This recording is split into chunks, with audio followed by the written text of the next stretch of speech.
Bon, alors, cette semaine, il y a deux parachiotes. Il y a Matot et Massé. Mais en plus, on a raté la semaine dernière. On n'a pas fait Pinchas. Donc, on va parler des trois ou des quatre, vous allez voir. Mais je ne vais pas parler de Massé beaucoup. Je vais d'abord faire en 5 minutes simplement dire tout ce qu'il y a dans Parashat Matot, ce qu'il y a dans Parashat Massé. Ça veut dire simplement les titres. Et ensuite, on va revenir à un sujet qui relie, si vous voulez, pas mal de parachiotes qu'on a lu dernièrement. Balak, Pinchas et Matot, au moins. D'accord. Bon. Donc, qu'est-ce qu'il y a dans Matot? Matot commence, la paracha commence par des lois des Nédarim, c'est-à-dire des vœux que l'on peut contracter. Et si on contracte un vœu, si on a dit un vœu, au moment où on l'a dit, ça devient comme une mitzvah de la Torah. Donc, c'est une manière de rajouter des mitzvot de la Torah à partir du moment où elles ne contredisent pas les autres. Et donc, c'est une paracha de vœux. V-O-E-U-X. Ensuite, il y a la guerre contre Midian. La guerre contre Midian. Ça va être notre sujet de ce soir. La guerre contre Midian. D'accord? Et donc, cette guerre-là, elle est extrêmement détaillée. D'abord, dans le détail de la guerre elle-même, dans la violence de la guerre, dans le fait qu'il va falloir ensuite partager le butin. Ensuite, il va falloir cachériser la vaisselle qu'on a gagnée. Ensuite, Moïse, il va pas être content parce qu'on n'a pas tué tout le monde, etc. Donc, ça va être une grande, grande partie de la paracha de Matot. Juste après les Nédarim, les vœux, c'est la guerre contre Midian. Donc, ça va pratiquement être la plus grande partie de la paracha de Matot. Ensuite, dans Matot, il y a la réclamation de deux tribus qui sont Réhouven et, euh, et Gad, ils vont réclamer, puisqu'ils ont conquis, on a conquis, le peuple d'Israël a conquis l'est du Jourdain, une grande partie de l'est du Jourdain. Et donc, on peut s'installer. C'est ce qu'ils vont proposer. Ils vont dire, on va s'installer. Est-ce qu'on peut s'installer, nous, ici? Et puisque ça nous convient très bien, c'est des terres fertiles, nous avons beaucoup de bétail, etc. Moïse, après beaucoup de discussions, va accepter, à condition qu'il vienne évidemment se battre avec l'ensemble du peuple d'Israël pour conquérir tout l'ouest du Jourdain avant de revenir sur leur parcelle. D'accord? Ça s'appelle Gad Ebné Reuven. Une phrase qui est, euh, que l'on euh, que l'on connaît par cœur dans cette histoire et qui est actuelle. Est-ce que vos frères partiraient à la guerre et vous resteriez les bras croisés? Ce n'est pas possible. Moïse dit, il n'est pas question que vos frères aillent à la guerre et que vous restiez les bras croisés. Voilà. Euh, Ensuite, on passe à la paracha de Massé. Donc, il y a que trois sujets dans la paracha de Matot. Les vœux, c'est très court. La guerre contre Midian, c'est très long. Et ensuite, Réhouven et Shimon, les deux tribus, Réhouven et Gad, à qui Moïse va adjoindre une partie de la Shebet Ménaché, qui vont obtenir l'autorisation de s'installer dans la partie est du Jourdain. D'accord. Ensuite, il y a la paracha de Massé, qu'on ne va pas étudier ce soir, mais je dis quand même quels sont les sujets de la paracha de Massé. C'est la dernière paracha du livre de Bamidbar. Donc, c'est peut-être la dernière paracha de la Torah, parce que vous savez que le livre de Devarim, ce n'est qu'une reprise des faits et des récits et des mitzvot par Moïse. Donc, en principe, la Torah, telle qu'elle est transmise par Moïse de la part de Dieu, se finit dans la paracha de Massé.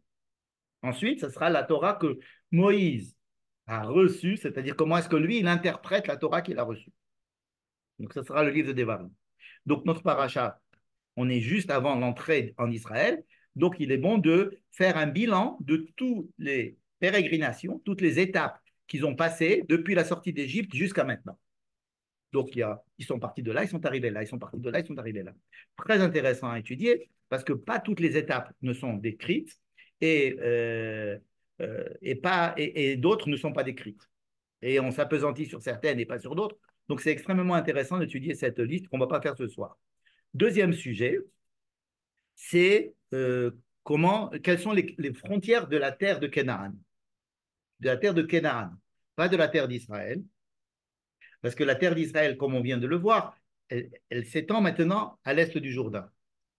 Tandis que la terre de Canaan s'arrête au Jourdain. N'est-ce pas? Donc cette terre de Canaan va être délimitée dans ces frontières. On ne sait pas très bien situer les noms des villes et des tracés qui ont été donnés dans cette paracha, mais c'est à peu près ce que nous avons aujourd'hui, moins le Sinaï. Le Sinaï n'est pas compris dedans. Donc, à partir de la mer Morte, on va directement vers Gaza, vers l'est, vers l'ouest. Et en haut, on a à peu près un petit peu plus que ce que nous avons aujourd'hui vers le nord. Bien. Donc, ça, c'est les frontières. Il va y avoir aussi qui va conquérir, qui va être vos chefs de tribu, comment est-ce qu'on va partager la terre, etc. Ensuite, euh, on va voir, euh, oui, puisqu'on parle des tribus qui vont prendre les territoires et qui vont partager la terre de Canaan en tribus, hein, on ne dit pas que la terre de Canaan appartient au peuple d'Israël, mais on dit que chaque territoire va appartenir à une tribu.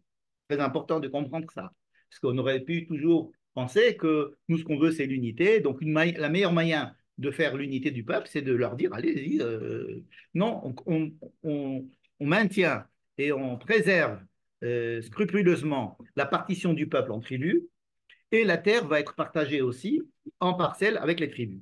Donc, les Lévis n'auront pas de parcelles à eux, ils seront au contraire distribués un petit peu dans tout le territoire, parce que c'est eux qui doivent enseigner la Torah. Les Lévis ont pour fonction, en dehors de leur fonction au temple, ils enseignent la Torah. Ce sont les profs. C'est le ministère de l'Éducation. Ça, c'est les Lévis. Hein. Donc, étant donné qu'on a besoin de fonctionnaires partout, donc ils vont être dispersés et il y aura des villes de Lévis.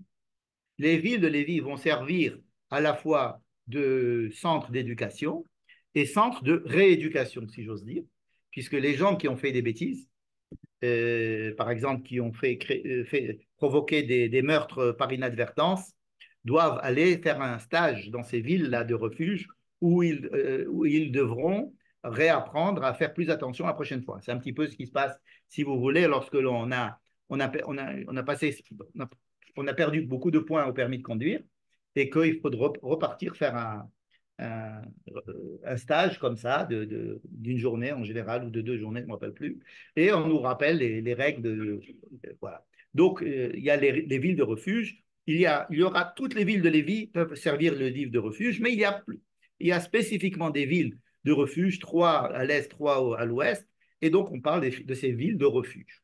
On a besoin de définir Par rapport aux les autres 6 villes de refuge, alors qu'il y a 42 villes de Lévis. villes qui doivent être C'est-à-dire que chaque ville de Lévis peut servir Avad, c'est-à-dire a posteriori, il y en a partout. oui, elles peuvent servir a posteriori de villes de refuge, mais elles n'ont pas la spécialisation. Les villes de refuge sont spécialisées dans les villes de refuge. Ça veut dire qu'elles sont conçues pour être des villes de refuge, les trois. Et les trois elles ont cette spécialité-là. Mais et si quelqu'un il veut aller dans une ville de Lévis, se réfugier là-bas, il peut aussi, mais ce n'est pas la première intention des villes de Lévis. D'accord. Euh, voilà. Donc, ça, c'est les villes de refuge. Et ensuite, la dernière partie de la paracha de Massé, c'est la famille des filles de Tselophrad. Alors, qui sont les filles de Tselophrad? Ce sont 5 filles qui n'ont pas de frère. Et lorsqu'on a dit dans la paracha précédente qu'il va falloir partager la terre entre chefs de famille. Chef de famille, ça veut dire des hommes. Ils ont dit, mais nous, on n'a pas de chef de famille, c'est mon père. Si on va se marier, alors notre part va être prise par notre mari, et donc la part de notre père, le territoire de notre père va disparaître. Dieu a dit, c'est vrai, on change la loi, et donc s'il n'y a pas de garçon, c'est les filles qui prennent la part du père. Et là, il y a un problème, un autre problème va être soulevé, c'est justement les gens de cette tribu-là, de ces filles-là, ils vont dire, oui, mais si elles se marient avec d'autres personnes, non seulement elles vont prendre, bon, leur terre va être leur terre, elles vont se marier avec leur mari qui a aussi une terre quelque part ailleurs. Les enfants, qui vont être de la tribu du mari, vont hériter des deux. Et donc, notre terre, qui était une terre de notre tribu, va passer à une autre tribu. Donc, ça ne marche pas cette histoire. Alors Dieu il dit, oui, vous aussi vous avez raison. Donc on refait un autre amendement à l'amendement et on dit que ça serait bien qu'elle se marie avec des gens de leur tribu. C'est ce qui se passe et tout rentre dans l'ordre. Voilà, donc la paracha de Massé, elle est un peu longue et c'est toutes les pérégrinations, les étapes. Ensuite, la partition du pays et avec les villes de refuge et l'histoire de Ménaché, la tribu de Ménaché, de laquelle vient les filles de Tsélophrade. Et donc, c'est un seul grand sujet, c'est la partition de la terre en villes, hein, puisque tout ça, c'est un sujet. Donc, il y a les étapes depuis la sortie d'Égypte jusqu'à maintenant et comment se partager la terre avec les. Donc, comme je vous ai dit, on ne va pas parler de la paracha de Massé aujourd'hui, mais je voudrais m'attarder sur la guerre de Midian. La guerre de Midian. Pourquoi je m'attarde sur la guerre de Midian? D'abord parce que c'est une guerre qui prend énormément de place dans notre paracha. C'est une guerre d'une grande violence. C'est une guerre où les détails nous paraissent vraiment superflus. Le peuple d'Israël a déjà fait des guerres. Il a déjà fait des guerres. Il a fait la guerre contre le Hémori, il a fait la guerre contre le Og Melech Habashan, il a fait des guerres. Il a conquis les territoires de l'Est du Jourdain. Donc, et à chaque fois qu'il a fait la guerre, ça a pris quelques versets. 2, 3, 4, 5, 6 versets, puis c'est fini. Ils ont gagné la guerre, ils ont conquis la guerre, c'est fini. Alors que là, ce sont des détails, de tous les détails de toute la guerre. Je vous dis même la cachérisation des marmites que l'on aurait gagné dans la guerre. Je vais vous dire comment. C'est de là on a des règles de cachérisation jusqu'à aujourd'hui.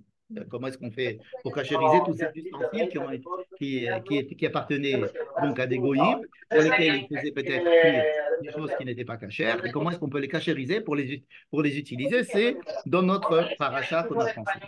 Donc pourquoi est-ce qu'on donne tellement de détails sur cette guerre? N'est-ce pas? Ça va être ma question. Maintenant, euh, pour comprendre cette guerre, il faut arriver à ce qui a provoqué la guerre. Et c'est pour ça qu'il va falloir retourner dans la fin de la paracha de Balak, c'est-à-dire pas la semaine dernière, mais la semaine d'avant. C'est depuis ce moment-là que cette guerre a été initiée, que les raisons de la guerre ont été initiées. Alors, à la fin de la paracha de Balak, rappelez-vous, Balak, c'est l'histoire de Bilam et Balak qui viennent et qui maudissent et qui ont dit, Balak, Bilam voulait maudire, en fin de compte, les malédictions sont venues. Michel, on entend un bruit de fond. Attendez, il y a des gens qui crient là. Qu'est-ce qui se Je ne passe? sais pas si c'est de chez qui, Tout va mais on bien? entend un bruit de fond. Vous m'entendez? On entend un bruit Regarde, de fond. si tu m'entends, lève le pouce, comme ça je sais que tu m'entends. Il y a Moi, je quelqu'un qui t'entends. Attendez pas alors. Moi, je t'entends, mais on entend un bruit de fond chez des autres gens. Ils sont tous en train de crier là. Je ne sais pas pourquoi. Non, il y a quelqu'un qui a laissé son micro ouvert, certainement avec des bruits derrière. Voilà. Est-ce que vous m'entendez, Madame Zera, si vous m'entendez, levez le pouce. Vous m'entendez? Ah, vous m'entendez, merci bien. C'est ce que je voulais savoir. Parfait, alors je vais faire Non, on mute entend all bien, on entend autre chose. et on continue. Parfait. Bon. Donc, on vient. Si vous n'avez pas écouté jusqu'à présent, vous n'avez pas raté grand-chose. Parce qu'on n'a pas encore commencé à détailler le vif du sujet. À la fin de la paracha de Balak, lorsque Balak appelle Bilham pour venir maudire Israël, il a béni Israël et il repart chez lui. Bilham repart chez lui. Donc, comme il venait d'une région de la Mésopotamie, on pense qu'il est reparti chez lui. D'accord? Or, ce n'est pas vrai, puisque dans la paracha de Pinchas, on va voir qu'on va le tuer, ce Bilham.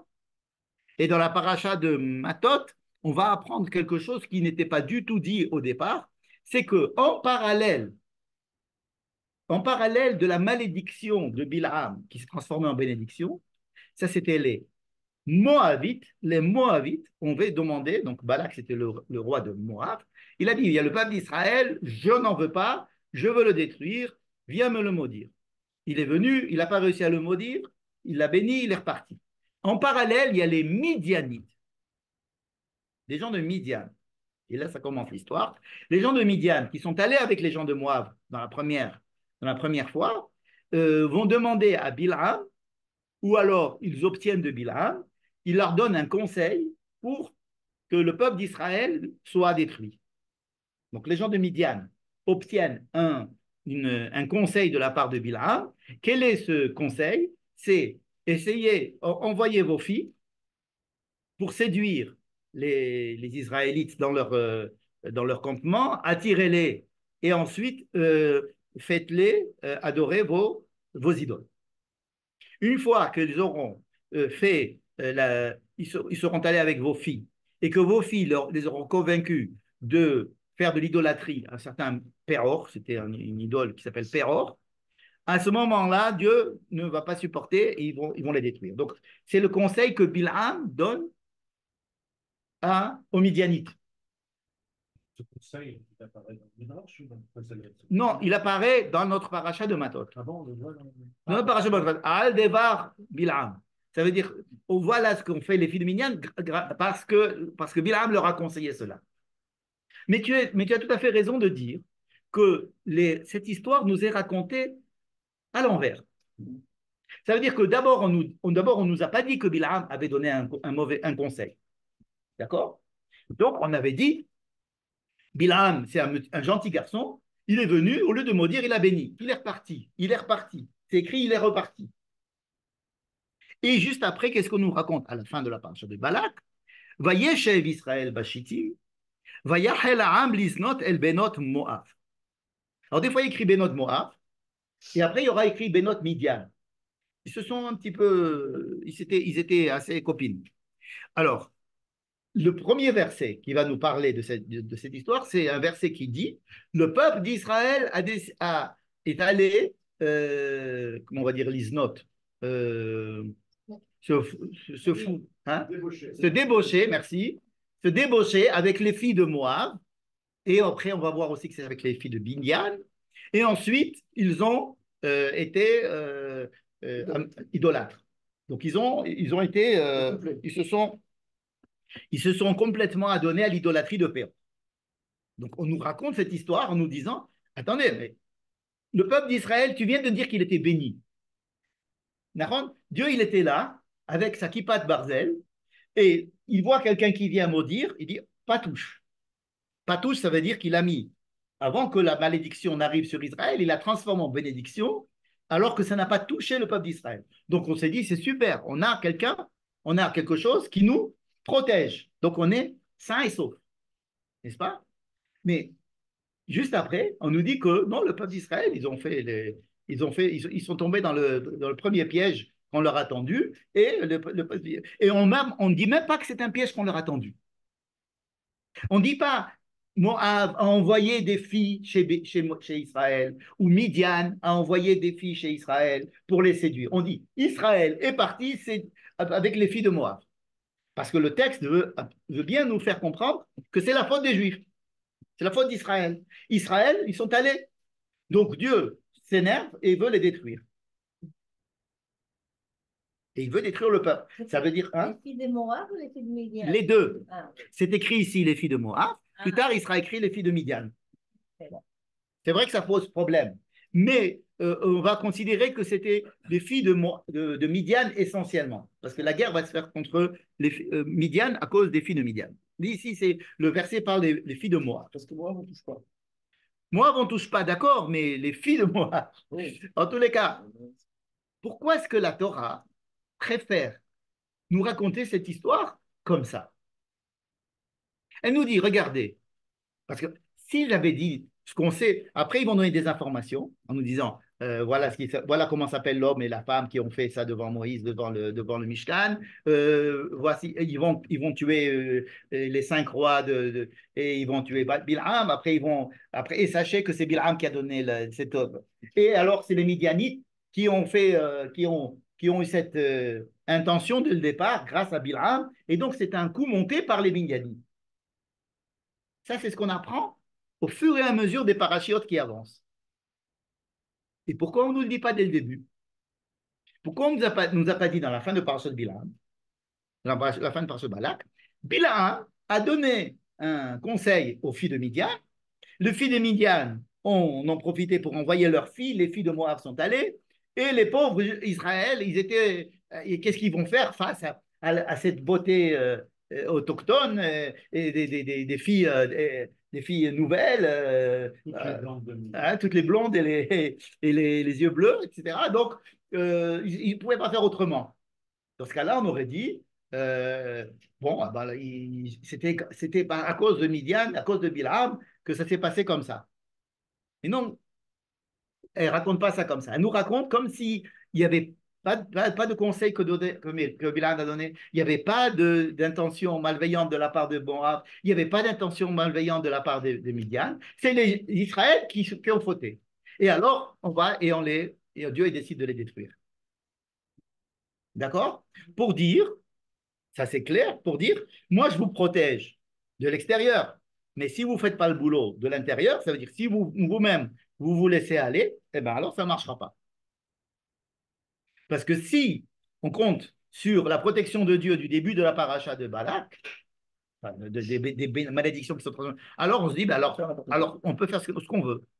Puisqu'on est protégé, on est béni des dieux, hein, Baruch Hu, alors on fait ce qu'on veut. Non, justement, voilà, que vous êtes punis et qu'on peut même vous détruire si vous allez avec les filles. Ensuite, on nous dit, mais vous savez quoi? Il faudrait tuer Bilham parce que c'est Bilham qui a donné l'ordre. Et après, il faut détruire les Midianites parce que c'est les Midianites qui ont voulu faire tout ça. D'accord? Et donc, l'ordre va être donné dans la paracha de la semaine dernière d'aller faire la guerre contre les Midianites. D'accord? Et alors, il est écrit. Pardon? L'ordre est donné par Dieu. Par Dieu. Dieu donne l'ordre d'aller tuer les Midianites.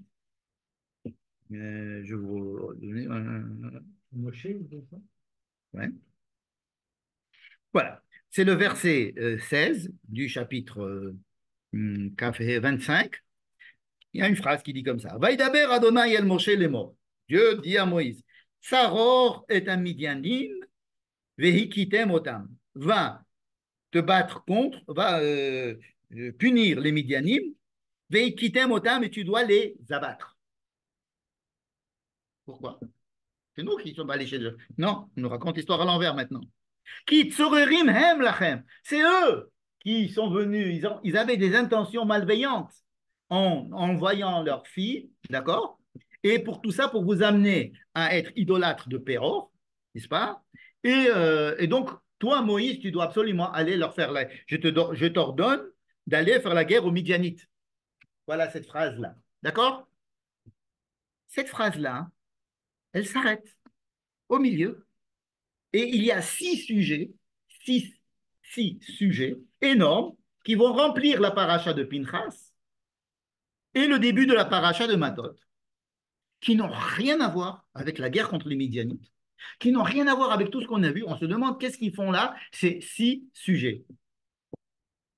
Et on reprend, juste après que ces 6 sujets soient détaillés, on est au chapitre 31. Donc on était du chapitre 25 au 31. Donc, ça fait quand même 6 chapitres, durant lesquels, disons 5 chapitres complets, durant lesquels la Torah va commencer à parler de sujets divers et variés, il y en a 6, et elle reprend ensuite le sujet qu'elle avait commencé, c'est-à-dire Vaïdaber Adonai el Moshe les morts, encore une fois, Nekom Nikmat Bene Israël Me'et Hamidianim. Tu vas aller rendre l'appareil, hein, comment ça s'appelle, Nekama, c'est la vengeance. Va venger le peuple d'Israël contre les Midianites. C'est-à-dire que oui, il y a une question de vengeance contre les Midianites. Et ce n'est que comme ça, ce n'est qu'après ça que tu pourras mourir. Toi, Moïse, tu as cette grande obligation, tu as cette mission, ta dernière mission, et si tu ne l'accomplis pas, tu ne pourras pas mourir. Ce serait une bonne chose pour lui de ne pas faire la guerre. Hein, il va continuer. Mais enfin, c'est un gentil garçon, Moïse. Et il a dit, il n'y a que ça qui va te permettre de pouvoir mourir tranquillement, disons. Une fois que tu auras accompli cette chose-là. Donc, c'est une. D'abord, on a Nekom, Nikmat, Midian. C'est un mot très fort. Le verset qu'on avait vu avant, c'était Saror est un Midianim, qui tsorerim hem lachem. Combattez-les parce que c'est eux qui ont fait tout pour vous combattre, pour vous anéantir. Ces Midianites-là, ça paraît une anecdote comme ça, quelques filles qui sont. Non, non, non. C'est une intention profonde chez Midian qui a été donnée par Bilham, mais c'est les Midianites qui vont mettre ça en, en, en- en place avec l'aide de Moab, mais c'est surtout les Midianites qui vont faire ça. Donc, il va falloir faire la guerre contre les Midianites. Alors, première question, c'est quoi ces 6 sujets? D'accord? Donc, ça nous donne l'occasion, en disons 10 minutes, de parler de la paracha précédente que nous n'avons pas étudiée dans cette série, n'est-ce pas? Donc, la paracha de Pinchas, elle est composée de ces 6 sujets, n'est-ce pas? Parce qu'elle commence en nous disant, va faire la guerre contre Midian, et puis, c'est que dans notre paracha à nous, on va voir la guerre de Midian se réaliser. Donc, qu'est-ce que font ces 6 sujets au milieu? Alors, pour le faire court, on ne va pas faire un cours sur Pinchas, mais pour vous donner une interprétation, c'est que, étant donné euh, que dans la guerre, dans ce qui s'est passé avec Midian, avec les filles de Midian, il y avait tout le peuple qui était en danger.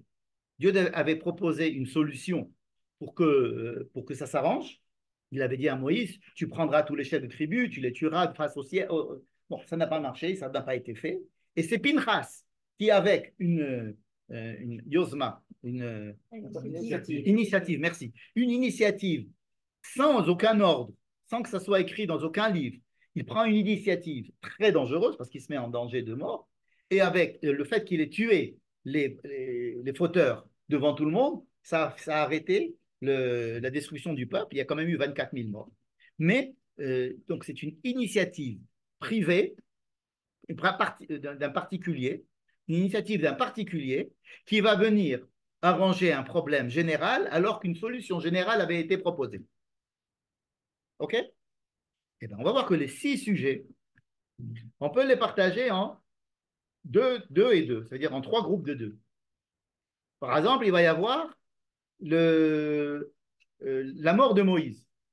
Dieu va dire à Moïse, va mourir. Pas gentil, mais enfin, il lui dit, va mourir.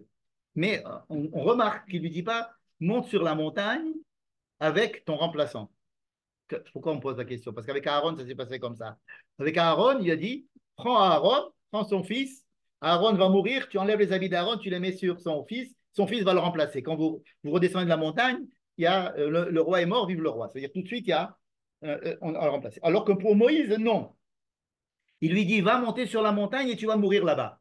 Et Moïse lui dit, mais attends, il me faut un remplaçant. Mais Dieu n'avait pas prévu de remplacer. Et Moïse va lui demander, c'est la seule fois dans la Torah où il y a écrit Vaïdaber Moshe El Hashem. D'habitude, c'est Vaïdaber Hashem El Moshe. Vayomer Moshe El Hashem. Et il va lui dire écoute, il faut absolument que tu mettes. Donc, c'est une yosma de Moshe, c'est une initiative personnelle de Moshe contre l'intention de Dieu de ne pas, qu'il n'y ait pas de remplaçant à Moshe. Et il lui dit il faut que tu aies un remplaçant qui soit comme moi. Je veux qu'il soit exactement comme moi. Dieu va lui dire d'accord, mais pas comme toi exactement. Il va y avoir des modifications. Je nomme Josué. Donc là, on voit une intention divine qui est contrecarrée par une proposition ou une initiative humaine. Dieu qui accepte l'initiative humaine en la modifiant un petit peu. Non, parce que dans le projet divin initial, il n'y a pas de remplaçant. Non, non. Comment il rentre qui est-ce qui mène le peuple? Eh bien, il devait y avoir peut-être. Ce n'est pas écrit quel était le projet de Dieu n'est pas écrit. Mais le fait que ce soit Moshe qui insiste pour modifier le projet de Dieu montre que le projet de Dieu était qu'il n'y ait pas de merci, qu'il n'y ait pas de remplaçant à Moïse. Alors, il avait déjà mis en place le Kohen, il pouvait y avoir un Ramatkal, il pouvait y avoir les Nessim, il pouvait y avoir une direction collégiale, peut-être que chaque tribu pouvait avoir son chef. Bref, on ne pourra jamais savoir ce que Dieu avait prévu. Il ne voulait pas qu'il y ait un chef qui ait autant de pouvoir que Moïse. Ça, c'est sûr. D'ailleurs, parce que Moïse va dire, fais-moi un chef comme moi. Il va lui dire, d'accord, mais pas comme toi. Un peu, il sera obligé de passer par El-Hazar pour voir les ruines, etc.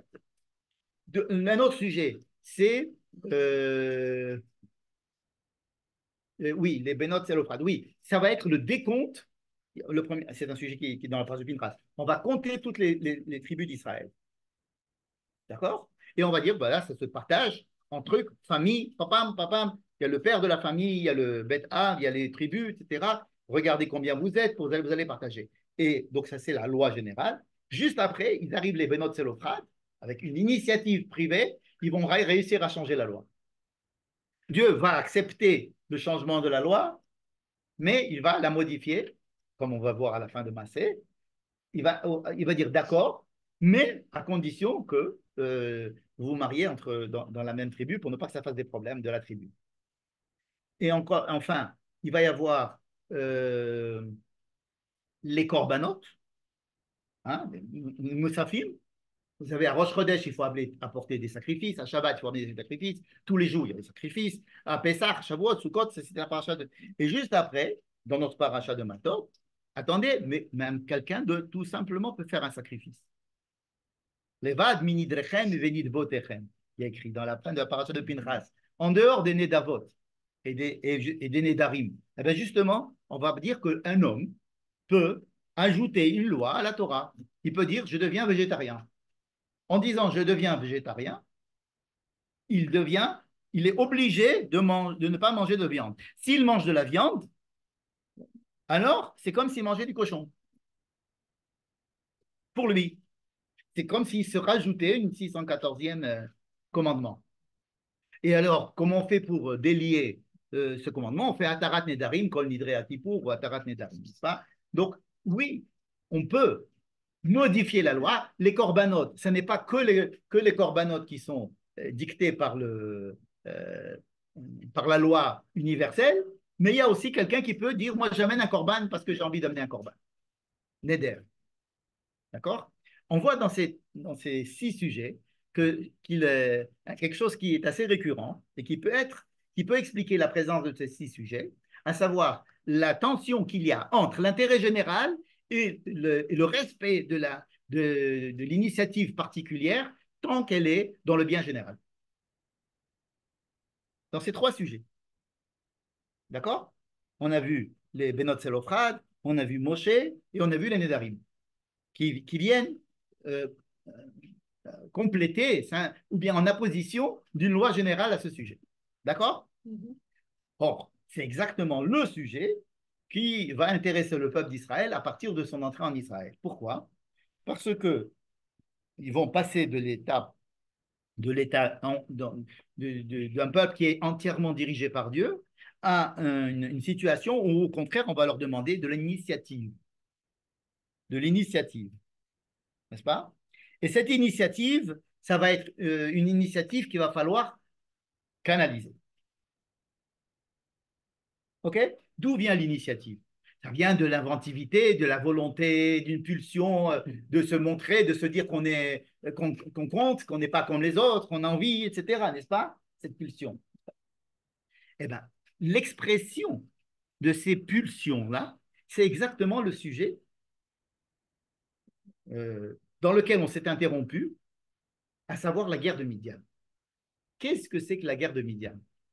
Si ce n'est l'expression des pulsions sexuelles, des pulsions des enthousiasmes idolâtres, c'est exprimer ses désirs, n'est-ce pas? C'est ça qui s'est passé avec les Benot Midian. C'est que les gens se sont dit, on a des pulsions, on a des envies, on a envie, on est arrivé maintenant, allez, on va aller les hitparéa, comme on dit en hébreu, c'est-à-dire on va aller se défouler, se défouler. On arrête ce sujet, on nous parle des défoulements et on nous dit c'est extrêmement positif ces défoulements. C'est que vous fassiez attention que vous avez des désirs, que vous avez des pulsions, que vous avez du feu, que vous avez de l'enthousiasme. Mais il faut savoir le diriger de façon correcte. D'accord? C'est-à-dire, on parle de quoi dans tous ces sujets? On parle de l'initiative privée qui est encensée à partir du moment où elle va être au service du klal et qu'elle ne va pas entamer le klal. Elle peut être acceptée. Dieu accepte et même je pourrais dire, il promouvoit les initiatives et les volontés des membres du peuple à exprimer, à exprimer des idées qui vont aller dans le sens qui va ajouter quelque chose au peuple, et donc de canaliser ces volontés, de les entretenir, de les canaliser pour que le peuple soit tossès, qu'il soit pas béni oui-oui, mais qu'au contraire, il puisse vivre avec beaucoup d'idées nouvelles. C'est pour ça qu'il n'y a pas besoin de leader. Mais c'est plus Par exemple, plus de place l'absence de leader, place aux le fait qu'il y ait plusieurs pouvoirs, petits pouvoirs, hein, comme il va y avoir dans Shoftim, Veshoterim, Titen, Lecha, etc. Il y a plusieurs pouvoirs. Il y a le pouvoir juridique, il y a le pouvoir religieux, le pouvoir sacerdotal, il y a le pouvoir il y a les juges, d'accord? Ça, c'est l'idéal. À partir du moment où il y avait Moïse, il était là et il écrasait tout, mais le but, c'est que Moïse disparaisse. C'est-à-dire qu'il soit l'intermédiaire qui enseigne l'interdiction de la médiation. L'intermédiaire qui empêche la médiation. C'est ça, Moïse. D'accord? Donc, Moïse, il dit non, mais c'est pas possible. Je ne peux pas imaginer que sans moi, ça continue à marcher. Comme tous les dirigeants. Ils ont l'impression qu'il n'y a que qui peut continuer à diriger, que s'il n'y a pas lui, alors ce sera le chaos. Et alors, il arrive à convaincre Dieu, il dit d'accord, je vais nommer Josué. Mais avec des petits changements par rapport à ton projet, toi, Moïse, et j'accepte, mais ça va être fait à ma façon. D'accord? Ça va être Josué, et ça ne va pas être Caleb, ça ne va pas être Pinchas, ça va être Josué, il va avoir une transformation, il sera beaucoup moins soleil comme son maître Moïse, il sera beaucoup plus lune, n'est-ce pas? Ok? Tout ça pour dire quoi? Que ces 6 sujets dans lesquels que la Torah elle a fait rentrer ces 6 sujets au milieu de la guerre de Midian, il semble que un des fils conducteurs de ces 6 sujets, ça soit l'initiative et canaliser les initiatives. On ne refuse pas les initiatives, on accepte les initiatives, mais il faut qu'ils soient pour le bien général. Par exemple. Mais non, mais c'est pas tellement encouragé. C'est rajouter, comme tu dis, une loi dans la tête. Non, c'est-à-dire on se méfie beaucoup des initiatives privées. Pinchas, c'est une initiative privée. Vraiment, ce n'est pas écrit du tout qu'il faut être comme Pinchas. Il ne faut pas faire comme Pinchas. Bon. Mais c'est une initiative qui a sauvé le peuple. Qu'est-ce qu'on va faire? Il s'est mis en danger, etc. Donc, les Canaïm, les zélotes, comme ça on l'appelle. C'est une initiative privée, c'est très dangereux. Les Nédarim, c'est très dangereux. On se méfie beaucoup des gens qui veulent être plus royalistes que le roi, qui veulent être plus religieux que l'autre et qui veulent se rajouter des trucs. La halakha se méfie beaucoup d'eux. Mais à partir du moment où c'est accepté et que c'est dans le bien de la famille, du chevet, du peuple, okay, alors ça marche. Mais il y a toujours un contrôle des gens qui sont autour et qui te disent, attendez, est-ce que ce vœu-là est un vœu qui peut être accepté ou pas? N'est-ce pas? Si on voit qu'il n'est pas bon, on va pouvoir l'enlever. Mais l'esprit même du vœu, se dire qu'un homme peut s'obliger à faire quelque chose alors que la Torah ne l'oblige pas et que ça, à force de Torah, ça montre la possibilité de l'initiative humaine. C'est évident. Benot Zelophrad qui viennent et qui changent la loi. On dit, OK, il n'y a pas de problème. Imaginez, il y a Dieu, il y a Moïse, ils ont mis la loi, les Benot Zelophrad, elles viennent et disent, c'est pas bon. Et alors, on ne leur dit pas, retournez chez vous, on leur dit, vous avez raison, non seulement vous avez raison, mais ça va devenir maintenant force de loi pour tout le monde. Et des gens qui viennent de leur famille disent, attends, mais c'est pas possible, ça va faire des... Vous avez raison aussi, et on rechange la loi, on l'amende pour que ça convienne aussi aux tribus. Si ça, ce n'est pas l'initiative privée, qui est mise en exergue, alors qu'est-ce que ça peut être? On avait aussi un exemple comme ça bien avant, c'était avec Pessar Sheni. Ça ressemble pas mal à Pessar Sheni.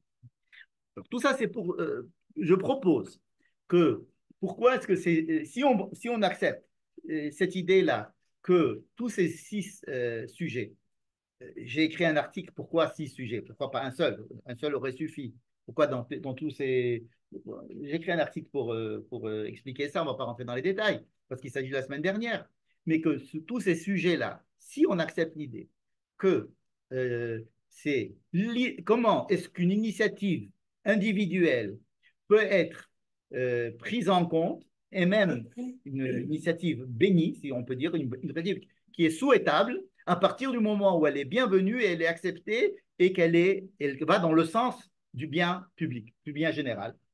Donc, on n'est pas là en train de recevoir des ordres d'en haut et tout ce qui est bien, c'est ce qui vient d'en haut, mais aussi on laisse la place maintenant à l'initiative individuelle, ce qui est extrêmement important quand on va rentrer en Israël, parce qu'on ne veut pas qu'il y ait un peuple. Ça va être la différence des gens qui viennent en Israël par rapport aux gens qui sont en dehors d'Israël, c'est qu'en dehors d'Israël, on a l'habitude d'avoir un judaïsme béni oui oui.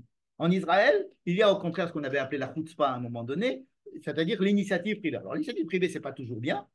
Par exemple, si je laisse libre cours à mon initiative privée d'aller avec la femme de mon voisin ou la femme de Midian et d'exprimer mes envies sexuelles et de mon enthousiasme, et je vais me fabriquer des religions et de retourner aux religions alors là, non. Là, non. Donc, il y a l'initiative privée. Oui, développer le yetzer, ça veut dire le feu intérieur qui m'habite, oui, mais le canaliser. Je reviens encore à Narim et Nedavot. En quoi c'est l'intérêt général? Si je veux être végétarien, c'est l'intérêt personnel. Alors, c'est pour ça que la paracha s'appelle Matot. Matot, c'est les chefs de tribu. Il faut que le chef de tribu soit là pour pouvoir acquiescer. Par exemple, quand si c'était une petite fille, que son père dise, attends, est-ce que c'est... La petite fille, elle dit, je fais le vœu que tout ce qui rentre du supermarché à la maison, je le donne aux pauvres. Ça a l'air d'être une jolie intention, mais seulement on va plus avoir rien à manger. Donc là, il y a soit le père, soit les rachés amatotes qui vont dire, attends, ton vœu, là, il est bien, mais ça ne marche pas. Ça ne marche pas, ça ne peut pas être comme ça. Donc il va y avoir Atarat Nedarim tout de suite, on ne va pas l'accepter. Donc il faut que les vœux soient acceptés, alors dans la famille, dans le couple, dans le chevet, pour que les Nedarim restent quand même quelque chose qui reste dans l'intérêt général. D'accord? Bien. Ça, c'est un point qui explique, si vous voulez, les 6 sujets. Mais alors, qu'est-ce que c'est que cette haine des Midianites, cette violence contre les Midianites? Tu dois aller détruire les Midianites parce qu'ils veulent te détruire. On a l'impression qu'on parle de Amalek. Il faut aller détruire les Midianites. Et toi, c'est Moshe, c'est toi qui dois les détruire, ces Midianites. Et alors, une fois qu'ils sont allés, ils ont fait la guerre, ils ont tué tous les Midianites. Et Moïse vient, il dit, mais quoi, vous n'avez pas tué les filles? Vous n'avez pas tué les femmes? Tuez-moi toutes les femmes, sauf les jeunes filles. Les filles qui ne sont pas mariées. Tuez-moi toutes les femmes. Moïse, le grand sage, il vient, on a tué tout le monde, il dit non, vous n'avez pas tué les femmes. Vous n'avez rien compris, il faut tuer les femmes. Qu'est-ce que c'est que cette histoire? De quoi il s'agit? Et pourquoi ça prend tellement de place dans la paracha et dans les parachas précédentes? Vous voyez que ça prend 3 parachiotes quand même. Vous voyez, ça prend 3 parachiotes, cette histoire de Midian. Alors, je voudrais proposer une ligne directrice qui peut-être pourrait nous aider à comprendre peut-être ce qui se passe. Je dirais, quelle est l'intention des Midianites? D'abord, vous avez remarqué qu'il n'y a pas de terre de Midian dans notre paracha. Il y a la terre du Émori, la terre de Moab, la terre de Ammon, la terre de Édom, la terre de Og Melech Bashan. Les Midianites, on ne parle pas de Midian. On a parlé au début quand Moïse est allé à Midian. Moïse est allé à Midian, chez Yitro, qui était le Cohen de Midian. Mais dans notre dans notre histoire, on ne parle pas d'une terre qui s'appelle Midian. On parle des Midianim. Alors, il y a des envoyés midianites qui vont avec les envoyés de Moab chez Bilham. Ça veut dire comme si les midianites avaient pris, ils habitaient chez Moab parce qu'ils n'avaient pas où dormir, quoi. Ils ont pas, comme s'ils étaient des nomades, comme s'ils n'avaient pas de terre. Pardon? C'était probablement des nomades. Mais on sait qu'il y a une terre qui s'appelle Midian, puisqu'on sait que Moïse est allé en Midian et que Yitro était le Kohen Midian. Bon.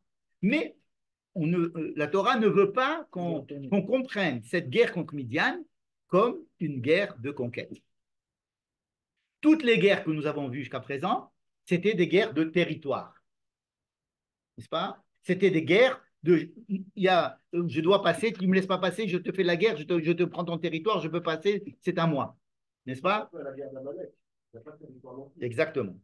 Ça, je vais essayer de parler de Amalek après, mais je pense qu'il y a une différence entre toutes les guerres que nous avons vues et que nous verrons, et la guerre de Midian et les guerres de Amalek. Et c'est quoi les différences? C'est ce que je vais essayer d'expliquer. Mais il faut comprendre, pour bien comprendre, il faut comprendre que ce n'est pas une guerre de territoire. C'est une guerre contre les Midianites et les femmes de Midian. Qu'est-ce que je rappelle, qui est Midian? Vous savez qui est Midian? C'est le fils d'Abraham, un des fils d'Abraham. Oui, le fils de Ketura. Et ce n'est pas pour rien. Abraham, qui est pour aimons-nous les uns les autres. Qu'est-ce que propose Midian? D'abord, ce n'est pas facile de donner ses filles comme ça. Qu'est-ce que ça veut dire? On vous donne nos filles. Rappelez-vous de quelque chose qui était à peu près similaire lorsque les enfants, les Shrem voulaient se marier avec Dina, vous vous rappelez? Et ils avaient proposé vos filles, et vous prenez vos filles, on prend les vôtres et on se fait. Qu'est-ce qu'ils voulaient faire, les gens de Shrem, avec le peuple d'Israël? Ils voulaient faire une alliance, mais pas une alliance, une assimilation des deux familles pour faire un seul peuple, en fait. Que vos filles viennent avec nos garçons et nos filles viennent avec vos garçons. Ça veut dire qu'il y ait ici on va se mélanger et on va créer, si vous voulez, une humanité qui ne va pas tenir compte de la séparation entre votre peuple et notre peuple. Alors, les enfants de Jacob ont dit, OK, mais dans ce cas-là, il y a un minimum commun, c'est qu'il faut que vous fassiez la Brit Mila. Je dis pas de problème, on fait la Brit Mila. C'est-à-dire qu'on prend le plus petit commun multiple et on fait un seul peuple. D'accord? Ce qui avait énormément énervé, entre autres, Shimon et Lévi, qui sont des premiers Canaïm, c'est les premiers zélotes, qui ont dit, ça ne marche pas comme ça. Notre peuple va s'assimiler. Eux, ils savaient bien que c'était l'intention de Lavan. Vous savez, Lavan. Pourquoi est-ce que dans la Haggadah, on dit que Lavan est pire que Pharaon? Vous vous rappelez de la Haggadah de Pessah? Non, ça, d'accord, d'accord. Et ça veut dire quoi? Il voulait tuer tout le monde, alors que Pharaon, il voulait tuer. Il voulait assimiler. Il voulait assimiler, exactement. Lavan ne voulait tuer personne. Il voulait prendre Abanim Banai ve Abanot Benotai. Ça veut dire que c'est un seul. Il voulait assimiler le peuple de Yaakov, la descendance de Yaakov, et la faire rentrer à l'intérieur de la famille de Aram, n'est-ce pas? Et la séparation que Yaakov quitte Lavan, c'était très difficile pour lui. Ça ne s'est pas fait de façon correcte. Parce que c'est très difficile de quitter cette volonté d'assimilation et de dire que vos filles et nos âmes, et on va faire. Et qu'est-ce que c'est que Péror? Péror. Alors, il n'y a pas écrit dans la Torah qu'est-ce que c'est que Péror. Mais les rabbins nous ont donné des informations concernant Péror qui, peut-être, elles sont véridiques, mais en tous les cas, ce qui est vrai, c'est l'intention d'expliquer ce que c'est que Péror. Péror, c'était comment est-ce qu'on faisait l'idolâtrie de Péror? Il fallait ouvrir tous ces sphincters devant lui. Parce que Péror, ça veut dire ouvrir un sphincter. La paix, la bouche ouverte, c'est paix paroua. C'est-à-dire ouvrir le sphincter qui est la bouche. Alors les rabbins disent qu'il fallait ouvrir tous les sphincters devant Péror. Et c'était comme ça qu'on faisait l'idolâtrie de Péror. C'est-à-dire on faisait ses besoins. mais sans cabine, sans latrine, comme ça on appelle ça.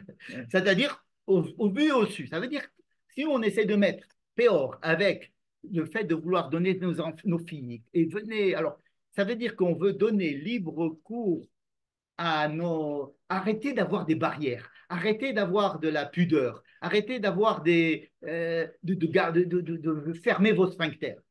Arrêtez de faire des. Allez, ouvrez tout. Pas de différence entre nous, pas de différence entre peuples, pas de différence entre tout, et tout le monde est au vu et au su, et on fait tout c'est la nature. Par exemple, il y a eu une certaine vogue au début du XXe siècle, paraît-il, en Allemagne, qui était assez à la pointe du progrès à ce moment-là. C'était de retour à la nature, donc le naturisme et d'essayer de casser toutes les barrières et toutes les conventions et les vêtements. Bon, je ne pense pas qu'ils sont arrivés jusqu'aux histoires des sphincters, mais bon, ils étaient quand même, il y avait quand même la propreté et tout ça. Bon. Mais là c'est exagéré. Ça veut dire chez Midian, c'est pas aimons-nous les uns les autres seulement, c'est créons l'être universel, abattons toutes les frontières, toutes les, tout, tout ce qui peut empêcher le fait de se fondre dans la nature et de se fondre dans une humanité entière. Voilà ce que, à mon avis, représente Midian.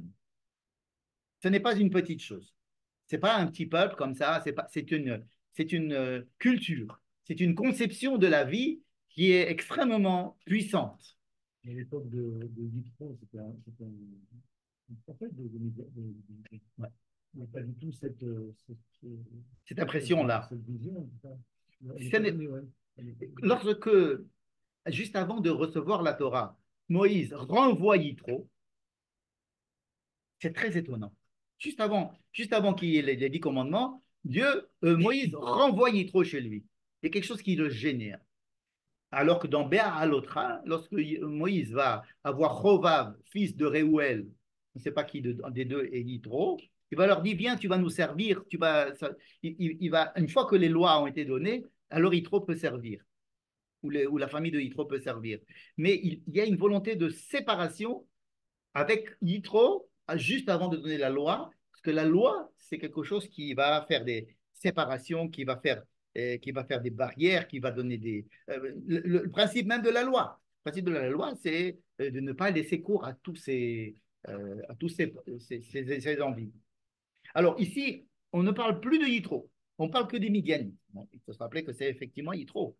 Et le fait qu'il n'ait pas de terre, ces Midianites, en tous les cas, dans notre paracha, parce que dans nos parachiotes, le Midian n'a pas de terre. Qu'est-ce que ça veut dire quoi, il n'a pas de terre?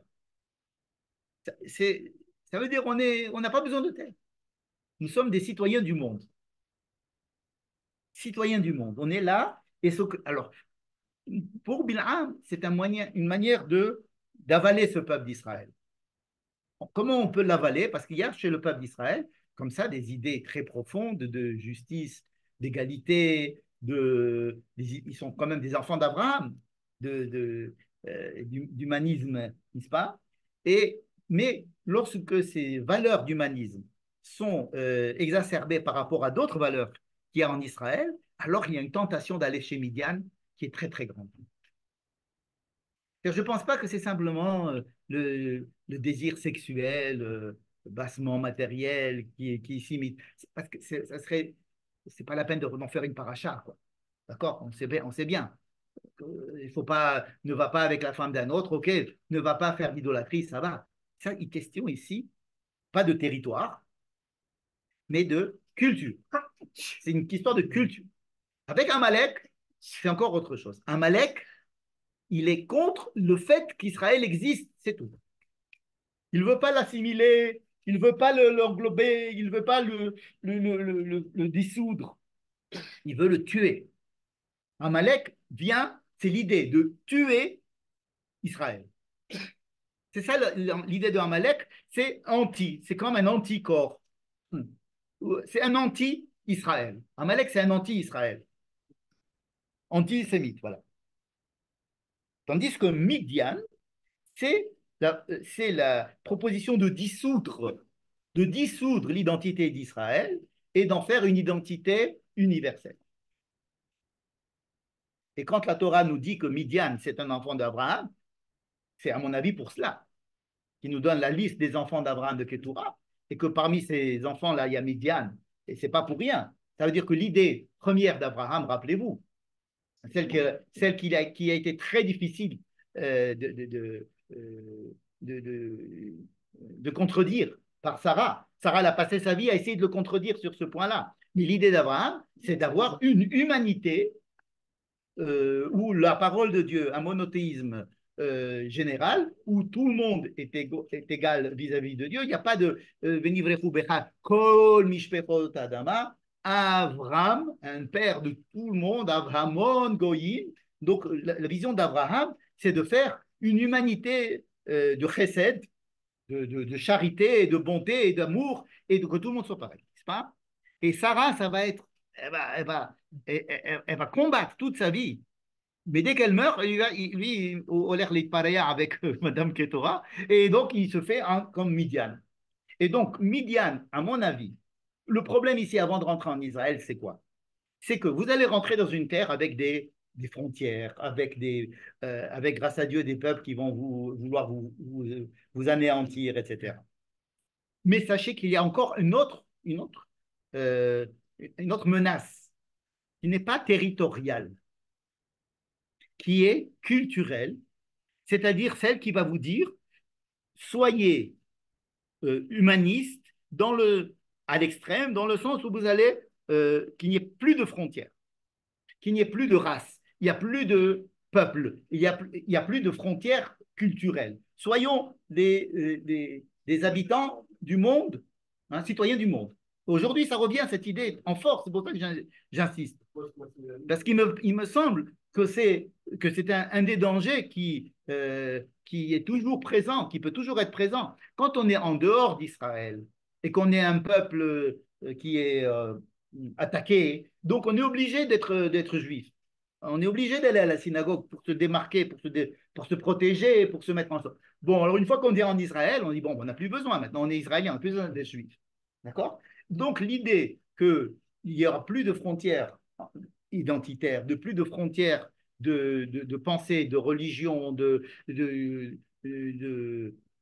d'objectifs, tout ça, ça tombe, c'est très séduisant. Extrêmement séduisant, surtout, pardon, imagine all the people. Ça veut dire qu'il y a, c'est pas une idée qui est mauvaise, mais c'est une idée qui est fausse à partir du moment où on la considère comme étant, elle supplante les autres valeurs. Mais ce n'est pas l'idée qui doit être là à la fin du temps? Qui? Cette idée d'unité, Oui, justement. Cette unité ne doit pas se faire. Le but, ce n'est pas qu'il y ait des guerres et qu'il y ait des gens différents les uns des autres. Le but, c'est qu'il y ait un message qui passe, et ce message, c'est celui d'Israël, dans le sens où il faut respecter différentes valeurs opposées qui puissent coexister ensemble. Mais cette idée de Midian, c'est d'abraser, d'uniformiser, que les gens soient tous pareils. Et ça, c'est l'idée contraire d'Israël. Israël, c'est de dire, il faut faire l'unité des valeurs quand chaque valeur est importante. Ça, c'est le message d'Israël. Mais ça ressemble beaucoup à l'idée de dire, il n'y a pas de différence.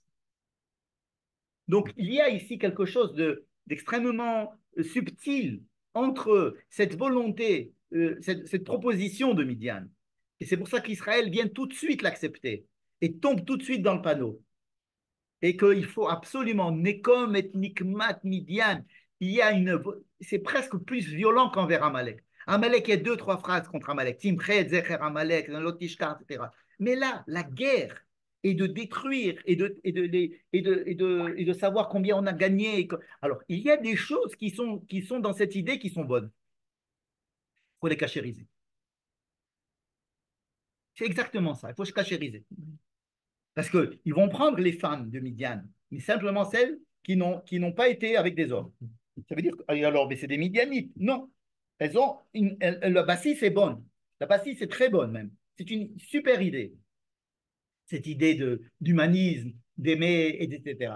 Mais il ne faut surtout pas qu'elle soit dominante par rapport aux autres idées, qui sont des idées opposées, qui sont des idées de frontières, des idées de peuple, des idées de proposer un message et de continuer à respecter telle tribu et telle tribu et telle tribu. Parce que le peuple d'Israël lui-même, si on a dit que le peuple d'Israël, c'est des tribus, si ce sont des tribus, c'est parce qu'on veut mettre en exergue la différence qu'il y a entre les gens et les différences de point de vue qu'il y a dans le peuple d'Israël lui-même. Et qu'on maintienne cette différence de point de vue au point de donner des territoires différents. Donc c'est exactement l'opposé de Midian, me semble-t-il. Et c'est pour ça que c'est Moshe qui doit faire le travail. Parce que Moshe aussi, il a eu cette tentation de Midian. Rappelez-vous, quand Moshe, il est allé, il a voulu aussi le Erev Rav. Il a dit, venez, on va prendre tous les prisonniers politiques. Prenez, on va prendre tous les révolutionnaires du monde. Donnez-vous la main. Commencez, travailleurs du monde entier, unissez-vous. C'est ce qu'il a voulu, Moïse. Il a eu cette tentation, Moïse. Parce qu'il était juif, il était hébreu, il était égyptien. Il a été rejeté par les Égyptiens, il a été rejeté par les Hébreux. Qu'est-ce qu'il fait? Il trouve une solution chez Midian, dans le sens où Midian, il propose cette idée d'universalité. Ça passe par la débauche quand même. Ça passe par la débauche. Pas... Oui, mais à travers la débauche, qu'est-ce qui sous-tend cette débauche? La libération. C'est vrai, il y a une débauche, bon, tu vas avec la femme d'autre. Mais ça, c'est dit dans les 10 commandements. On n'a pas le droit d'aller avec l'autre femme. D'accord. Ici, ce qui se passe, puis il y a un grand laïus dans la paracha qui dit ça. Sachez que quand vous allez rentrer en Israël, n'allez pas vous mélanger avec les peuples parce qu'ils vont vous donner vos filles et ils vont vous demander ensuite de suivre leurs idoles. N'est-ce pas? Alors, pourquoi Moïse est enterré juste en face de Péror? Il est enterré. Là, il y avait un endroit qui s'appelle Péror, cette fameuse idole là où tout est ouvert, de l'ouverture des sphincters, je l'appelle. Et Moïse est enterré juste en face de lui. Comme si Moïse, on lui demande, avant de mourir, tu dois faire ce petit tikkun en toi-même. C'est quoi ce tikkun? C'est-à-dire d'abandonner ton idée d'universalisme et de vouloir abraser toutes les différences. Parce qu'il y a quelque chose on dit que Moïse était la face, l'autre face de la pièce de Yaakov. Yaakov, lui aussi, il a un petit peu qu'est-ce qu'il fait Yaakov? Il prend Abraham et Isaac et il en fait un petit peu une unité. N'est-ce pas? C'est ça, Yaakov. Il fait la charité d'Abraham, il prend la rigueur de Yitzhak et il essaie d'en faire une unité. Et alors Moïse aussi, il est quelque part quelque chose là-bas, puisque Moïse, il représente toutes les facettes du peuple d'Israël. Donc il a quand même à l'intérieur de lui cette capacité de tout englober dans le sens où on est tous des êtres humains, on est tous des hommes, cassons les frontières. Il y a quelque chose chez Moïse qu'il faut réparer avant qu'il meure. Et c'est quoi? C'est cette histoire de Midian. Cette histoire de Midian. Et avant d'entrer en Israël, avant de décrire les frontières physiques, il faut d'abord décrire les frontières culturelles. Et il me semble que la guerre contre Midian, c'est la guerre contre la culture de Midian qui veut, Pachout, abraser les différences, faire qu'on soit tous citoyens du monde. Et Bilham pensait que c'était la meilleure manière de faire disparaître le peuple d'Israël, puisque c'était ça son but. Donc, ce n'était pas par la malédiction, mais c'est par l'assimilation qu'il a eu ce coup de génie. Et ce qui me permet de dire que la longueur de notre paracha et le nombre de sujets qui accompagnent cette idée de la guerre contre Midian est à la hauteur du défi, parce que c'est un défi qui existe jusqu'à aujourd'hui. On ne peut pas le nier. C'est jusqu'à aujourd'hui, les Juifs sont partagés entre des gens qui diraient nous sommes d'abord charité, d'abord aime ton prochain comme toi-même, d'abord humaniste, je suis juif donc je suis humaniste donc je suis juif, un point c'est tout. Et tous les autres, ce sont des extrêmes droites ou des fachos ou des trucs comme ça. Et puis les autres qui aussi, ils essayent ils oublient un petit peu cette truc-là, ils développent le côté peut-être opposé à l'extrême. Et bon, et tout ça, ça fait des très bons soldats. Il faut essayer de remettre chacun en position. À mon avis, c'est l'actualité de notre paracha de Matot. Voilà, c'est tout.